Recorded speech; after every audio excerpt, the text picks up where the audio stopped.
Pengertian dan peran terapis dalam kesehatan mental. Terapis adalah profesional yang telah terlatih untuk membantu individu dalam mengatasi berbagai masalah kesehatan mental dan emosional.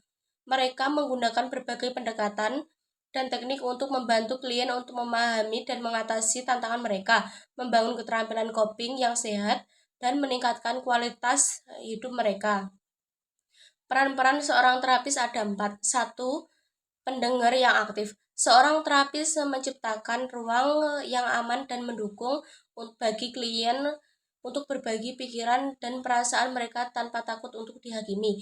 Mereka mendengarkan dengan penuh perhatian dan empati untuk memahami perspektif klien. 2. Membimbing dalam perjalanan perbaikan diri. Mereka membantu klien mengidentifikasi pola pikir dan perilaku yang tidak sehat, dan kemudian mengembangkan strategi baru untuk menghadapi tantangan. 3. Mendorong kemandirian. Terapis mendorong klien untuk menjadi agen perubahan dalam hidup klien sendiri, memberdayakan mereka untuk mengambil kendali atas kesejahteraan mental mereka. 4. Membantu dalam membangun keterampilan coping. Seorang terapis mengajarkan klien teknik dan strategi untuk mengelola stres, mengatasi kecemasan, dan membangun ketahanan emosional yang dialami oleh klien. Perbedaan konselor dan terapis yaitu mereka fokus pada masalah praktis seperti karir, hubungan interpersonal, atau stres kehidupan sehari-hari. Konselor menggunakan pendekatan yang lebih praktis dan berorientasi pada solusi. Sedangkan terapis yaitu menyelidiki masalah yang lebih dalam seperti gangguan mental, trauma masa lalu, atau masalah emosional yang berakar kuat. Dan terapis menggunakan beberapa teknik psikologi untuk membantu klien memahami dan mengatasi masalah mereka.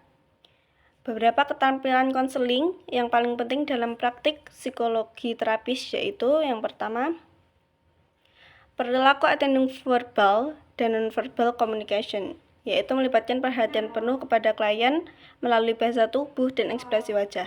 Hal ini meningkatkan harga diri klien, menciptakan suasana yang aman, dan mempengaruhi ekspresi perasaan klien. Nah, yang kedua, empati primary expertise, yaitu kemampuan konselor untuk memahami perasaan, pikiran, keinginan, dan pengalaman klien. Kemampuan konselor untuk memahami perasaan, pikiran, keinginan, serta pengalaman klien secara lebih mendalam dan personal. Yang ketiga, refleksi, teknik konseling yang penting untuk menangkap perasaan atau pikiran dan pengalaman klien, kemudian merefleksikan kembali kepada klien. Ini membantu klien untuk menyadari emosi dan pengalaman mereka. Yang keempat, integrasi antar pribadi, yaitu inklusif dalam keterampilan antar pribadi secara teknik wawancara yang mempermudahkan komunikasi antara konselor dan klien. Keterampilan ini mencakup verbal, nonverbal, dan observasi klien. Yang kelima, kemampuan konselor untuk melibatkan klien dalam pemecahan masalah. Strategi ini dapat berasal dari berbagai aliran konseling termasuk psikodinamika, progression, terapi emotik, rasional, dan lain-lain. Yang nomor 6, komunikasi efektif. Membangun hubungan terapeutik yang kuat dengan klien melalui kemampuan mendengarkan dan penuh perhatian, berempati, dan merespon dengan tepat. Ini memungkinkan konselor menciptakan lingkungan yang aman dan mendukung bagi klien. Nomor 7, mengklarifikasi dan memfasilitasi pemahaman. Mengklarifikasi pernyataan klien untuk memastikan bahwa mereka benar-benar memahami apa yang dikatakan ini, membantu menghindari kebingungan atau kesalahpahaman. Yang kedelapan, menyampaikan informasi dengan jelas, memberikan informasi tentang solusi, strategi, dan opini kepada klien dengan cara yang mudah dimengerti dan relevan bagi klien. Dan nomor 9, mengelola konflik dan emosi.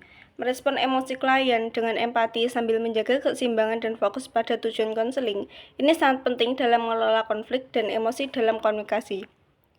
Nah, yang terakhir, memberikan dukungan dan dorongan positif. Memberikan dukungan dan dorongan positif pada klien melalui komunikasi yang baik. Ini membantu klien mengatasi hambatan dan merencanakan langkah-langkah yang diperlukan. Keterampilan-keterampilan ini saling terkait dan tertumpuk untuk menciptakan sebuah proses konseling yang efektif dan mendukung. Perbedaan konseling dan psikoterapi.